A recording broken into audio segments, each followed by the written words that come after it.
taking a peek at the 12.3-inch infotainment system inside of the Hyundai Sonata.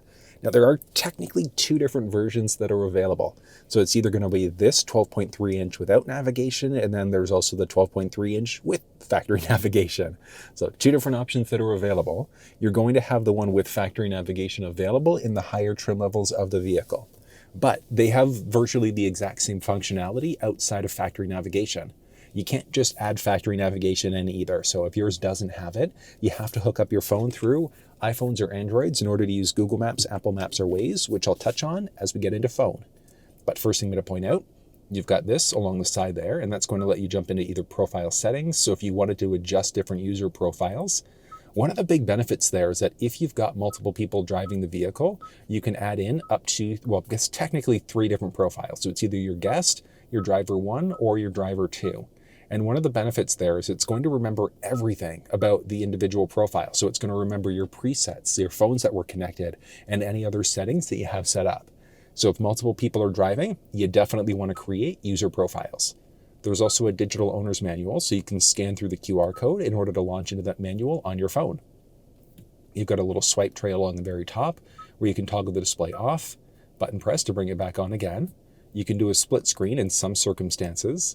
You can adjust the brightness of the screen and the cluster as well at the same time, and enter into a quiet mode, which means that it's only going to play through the front speakers at a lower volume. And then you've got this icon along the very top, and you can also check off which information you want showing up.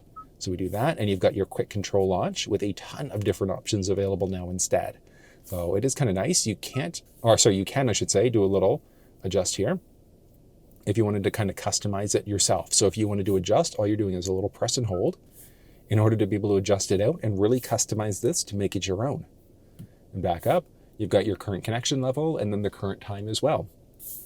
Right now, we're looking at media. So media, there are a ton of options. You've got favorites, so all of your different presets that you've saved. There's a mix of AM, FM, SiriusXM, and then one nice thing is it lists all the stations. So if you're new to an area, you're not sure what's available, you can move through. There's some good stations here. I want a favorite. So 94.9 is a good local rock station. So you can easily save presets this way. When you do it, it adds it into your favorite section there. So you've got so many different favorites available. Same idea. If you wanted to, you could push and hold, and that launches you into this screen where you could then select all of your different presets there if you wanted to. So you could mark all if you wanted to delete. And let's see, I like these 2 stations, so I'm going to deselect those and then delete. Yes, and it's deleted 23 different presets there. So we've essentially zeroed ourselves out again, so we can really customize it and make it our own. But it's a mix of AM, FM, or SiriusXM too. So if you have a few different SiriusXM stations that you love listening to, you can star them out this way, and it adds it into your favorite list there as well. So again, very useful if you wanted to adjust out your favorites. And then you can also use the button on the steering wheel there in order to be able to jump between all of your different stations that you've saved in. If you go to SiriusXM, there are a few different options that are available. So you've got all of your basics there. You've got a category view though too. So you can look at your music, sports, news, talk, things like that. So you can really dive in order to get to whatever station that you'd like to as a category view. You could then see your relaxing sounds, so your sounds of nature instead. Go back to your radio. So pushing this button essentially lets you go to either the radio or sounds of nature, Bluetooth audio, whatever the case may be. Bluetooth on it. So if you're a bigger fan of like those nice, calming, relaxing sounds instead, that is available. And then as we play through, so let's go 90s at 9. That's what we're listening to right now. You've got this, straightforward. Play, pause if you want to, drop back down, jump into your favorites, AM, FM, etc. You can push this along the very side if you wanted to refresh. So what we're refreshing is doing is essentially searching for available stations. You can enter a station this way if you wanted to tune. So if you wanted to listen to a news station, you'd have that flexibility. Pushing again looks at sound history, sound settings. So if you wanted to adjust different things, so sound adjusted volume. So as you go faster or slower, it's automatically going to adjust the volume for you. Start up max limiter. If your volume's cranked, you go to turn the vehicle off and back on again. It's not going to be blaring at you. Position, do you want it just focused on the driver, rear, whatever the case may be, or you can do a fine tune this way instead to really kind of dial it into that perfect position for you. You can adjust. Ooh, yeah, no, you definitely don't want this. This is brutal. All right, so ideally in this car, what I've found so far, treble down a few points, bass cranked a few points, gives you pretty good audio. That's just a matter of personal preference, but that's what I find inside of this vehicle. Guidance volumes. So as you go to back up, that beeping that you get, whether or not you have those volumes, yay or nay, and at what level. Radio noise, nothing exciting there. Driver assistance settings. Let's see. Haptic warning is an interesting one. So you might get a steering wheel vibration in some circumstances. So if you start to veer over into a lane without signaling, you may get a little bit of a steering wheel shake, almost as if you're running over rumble pavement. From there, nothing overly exciting. Connected to devices, Android Auto, Apple CarPlay. What levels do you want the audio to be at when you're connected? That's your basics for sound settings there. And that's everything that you need to know about the audio. So hopping back home, next up is adding in a phone. Turn Bluetooth on in your mobile device in order to search. So I'm just going to go to Bluetooth, looking for Sonata. Vehicle name on this. Pins match up, so we're going to pair there. Do I want to allow contacts and favorites to sync? This is not my car, so I'm definitely saying no to that one. But it's connecting. You can go into the dial pad here if you wanted to as well. And we're fully connected. You've got the phone name, your connection level, and then battery level. And it said that because I initially said no when I went to go connect to the vehicle. And then one nice thing about the Sonata is that it has support for wireless CarPlay. So you can use USB if you want to, but you can also go wireless. So we're just going to go use CarPlay. Allows CarPlay, yes. So we're going to hit yes to that one, and it should just take a second. Look at that. A minimum of 3 people. Oh, that is beautiful. Absolutely love it. So as you can see there, you've got your current time, connection level, which map was open last, which audio application was open last, which miscellaneous application is open last, and then you can push there to get to an icon view or a little split view instead. You can also swipe across to get to any of the other necessary screens. But I love that the screens now support wireless CarPlay. Amazing. Especially if you've got a vehicle that's got a wireless charge pad. But like I said, you could still connect over USB if you wanted to instead. Now, one downside though to CarPlay is that it doesn't matter if you're in Apple Maps, Google Maps, or Waze. They don't have pinch to zoom capabilities. So they always do have this option where you can zoom in and out this way. You can search for addresses. You can also look for different options for route. So if you wanted to avoid highways, toll roads, and ferries, change out your map colors, satellite map, go to traffic and north up, things like that. So it's relatively straightforward using it. Like I said, you can easily search for addresses that way if you want to. My favorite app though, hands down, is going to be Waze. And the big reason why, like you could, as you zoom in and out, see different people that are also using the app as you go, but you can also mark things on the map. So let's say if you're driving along and you end up seeing some sort of an obstacle, you can push there and let people know that there was upcoming police, there was crashes, hazards, and things like that. Like there are so many options that are available. Very, very useful app. From there are different options for your audio. So Hoopla is a library app. So you've got the flexibility of downloading books, audiobooks, and things like that on the go. You can listen to your podcasts as well as you go. There are a ton of options available.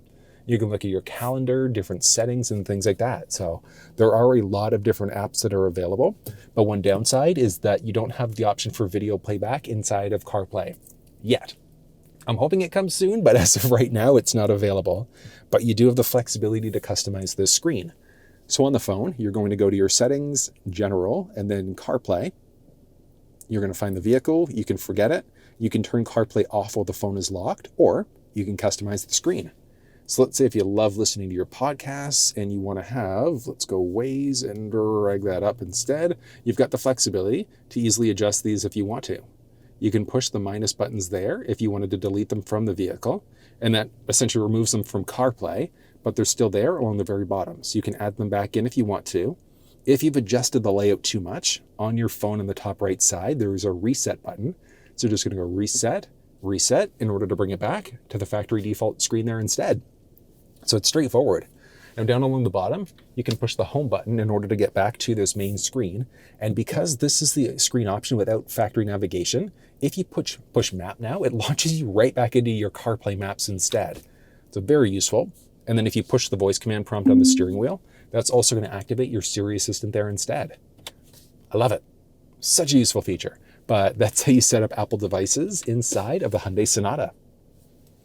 Setting up an Android device is the exact same process. So as of right now, the iPhone's currently connected. So if we hop into the phone, you've got CarPlay that we've just launched back into. So if you go into your setup along the very bottom, you can then look at device connections, and then you've got all of the devices that have been connected, currently connected to CarPlay. So you could disconnect it if you want to, and that's essentially just reconnecting for phone calls. But we're looking to add on in your mobile device in order to search. adding a new device. On your device, select the name that matches. Download was Perfect. unsuccessful. So as of right now, Would you can like see to there. try So it's again? asking me, If do you I want to continue connect? having issues, I'm going to say please yes. Contact customer relations I to don't- review your Bluetooth. Do I want it to also connect to my SMS messages? I'm going to say no, so I'm going to skip there as well. And device is connected. And look at that. Also supports wireless Android Auto. We're going to hit yes to that. And it's going to take a second. So device is connecting through the phone. And look at that. Fully connected. Full screen too, which is amazing. So it's very similar to the iPhone side of things though. So you've got your connection level and time along the top, map, podcasts, and your phone with your voice assistant that you can set up that way. You can also push the voice assistant on the steering wheel in order to use it that way instead. And then from there, you've got this little split screen, but if you hit the map icon, that goes into a full screen instead. And it's got pinch to zoom capabilities. So useful.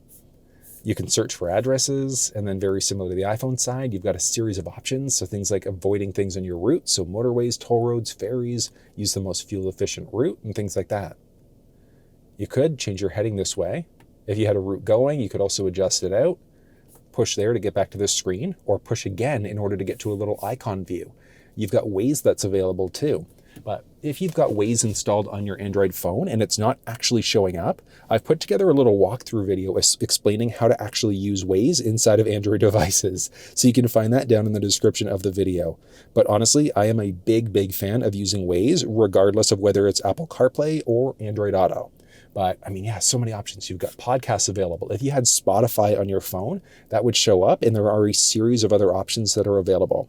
And very similar to the iPhone side of things, you don't have the flexibility of video playback through this screen yet. Like, oh, fingers crossed, hopefully it comes soon. But on your phone, if you search for Android Auto, you're going to go Android Auto settings. And when you do that, it gives you a ton of options available.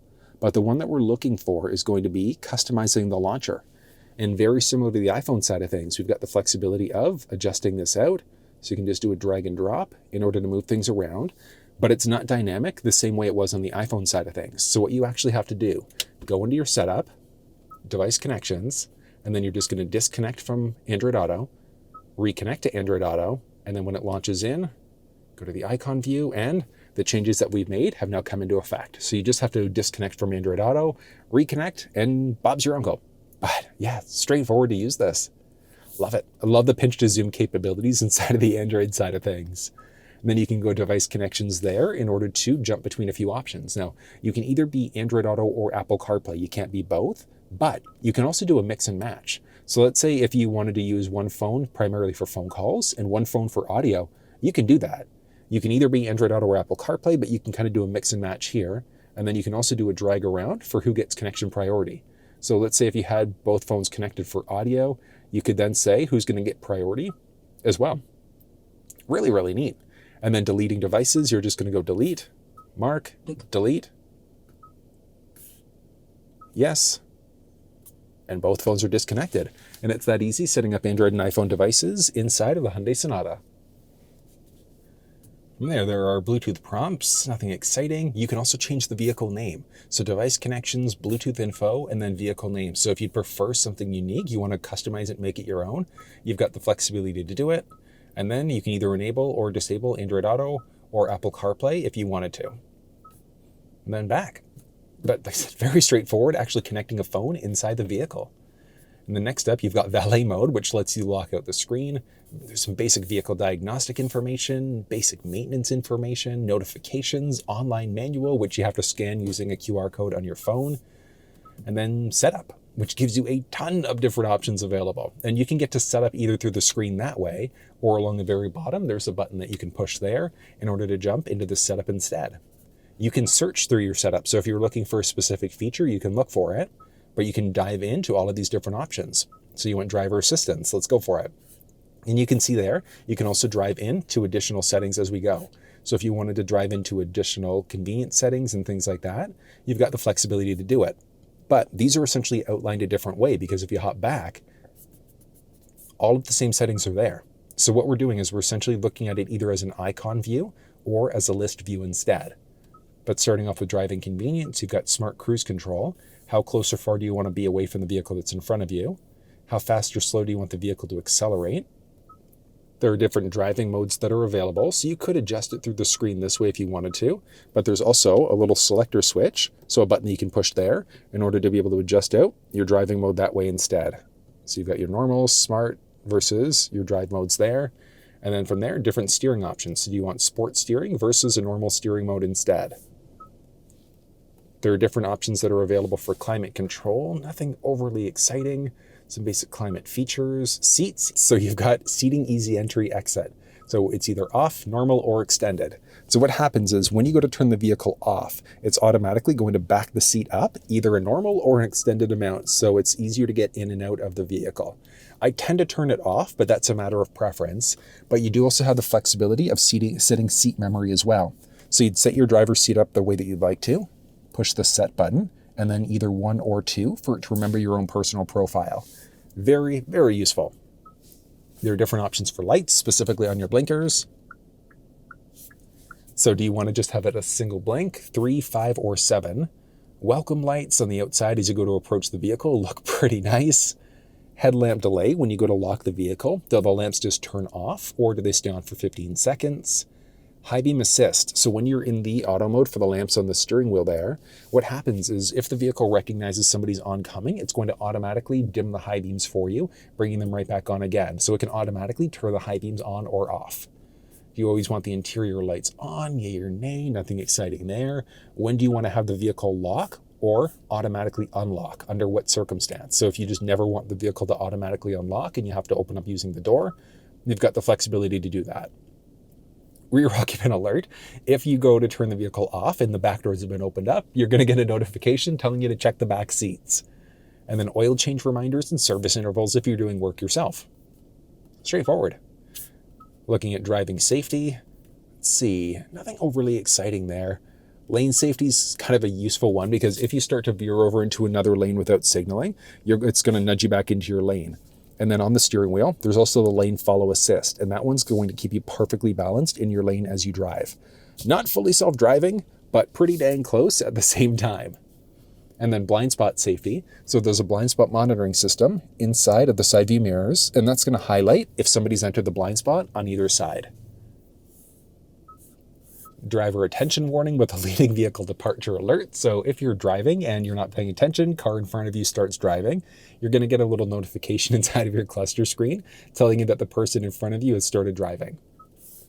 And then speed limit assist. Did you want a speed limit warning? Speed limit assist is that if you've got the cruise control system turned on and the vehicle recognizes that the speed drops from, let's say, 80 down to 60, with the assist, it can automatically lower the speed for you.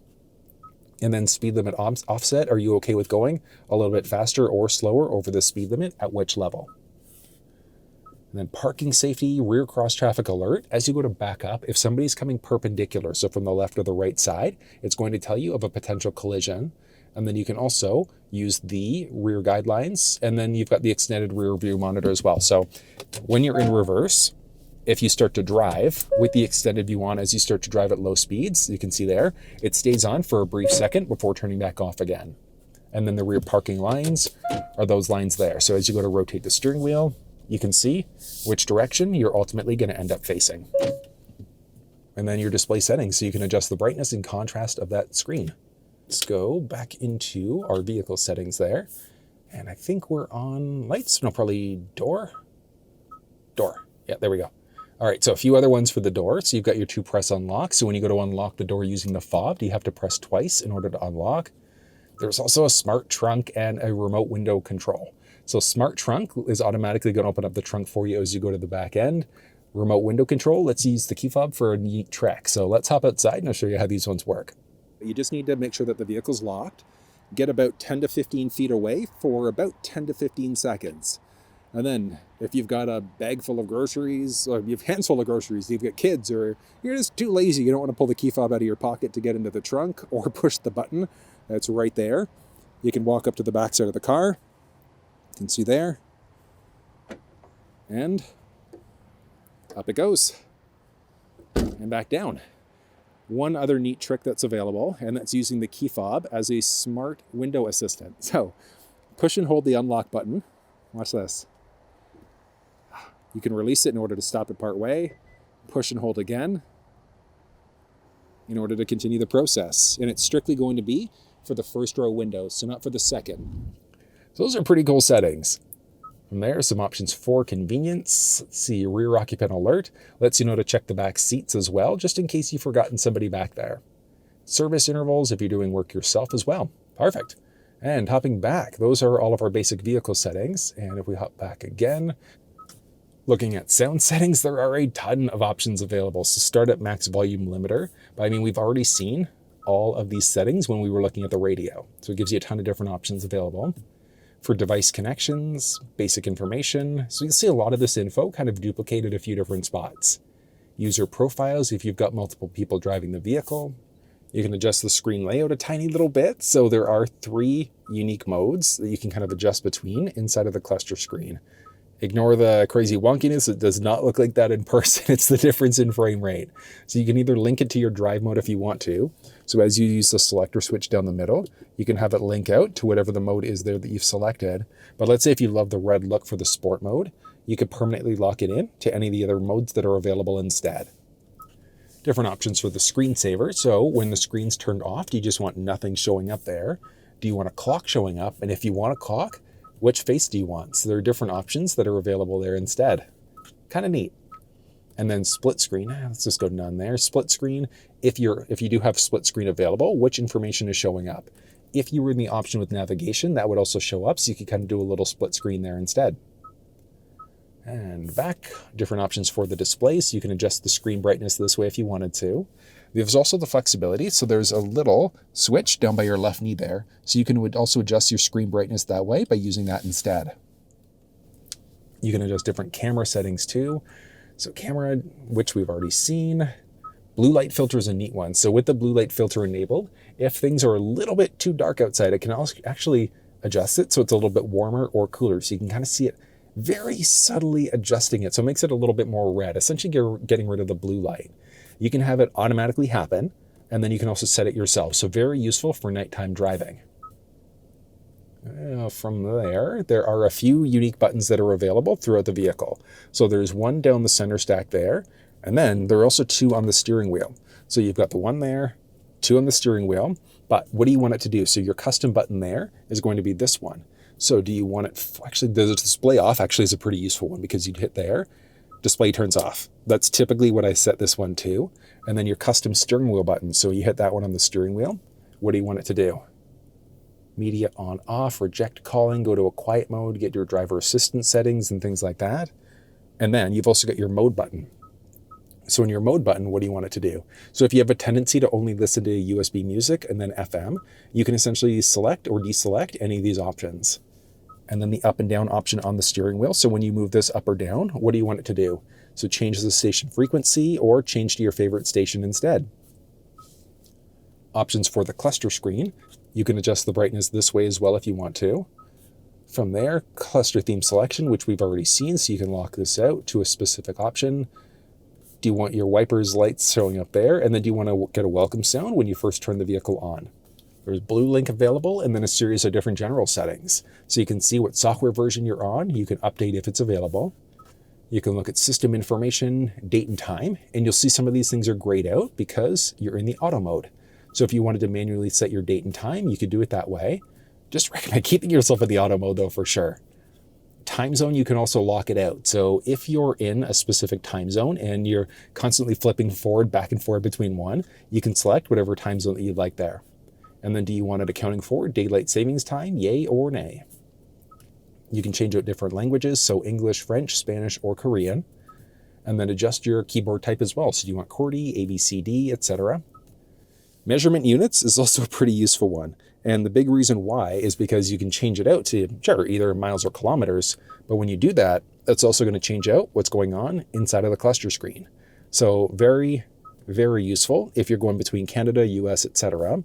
And then when you change out the temperature, it changes out the dials down the center stack for you there as well. So Celsius versus Fahrenheit. And then when you're in miles, you can go US, UK, kilometers do you want to be in, liters per 100, whatever the case may be. Different options for media. Do you want the media to be off when you start the vehicle up? Actually, I like the media turned on. Do you want the media to continue playing when you turn off? It's not for a long amount of time, but it's at least going to be typically about 30 minutes or so before it turns off. And then reset. Do you want to delete the profile for the guest? Do you want to reset all? So if you're selling the vehicle, you can bring it back to the factory default there instead. But the only other things to point out would be the buttons down the middle. So you've got your volume rocker there, tuning rocker along this side. You can push in order to turn the volume off there as well.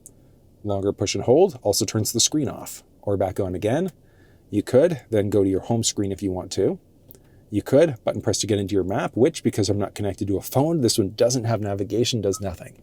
But it is kind of cool that you've got that in case. There's a search button if you wanted to search for different options on the screen. You could jump into either your basic media there. You could seek out this way instead. You've got your star icon, and then you can enter the basic setup as well. So I know that's a lot of information, but that's everything you need to know about the infotainment system inside of the Hyundai Sonata.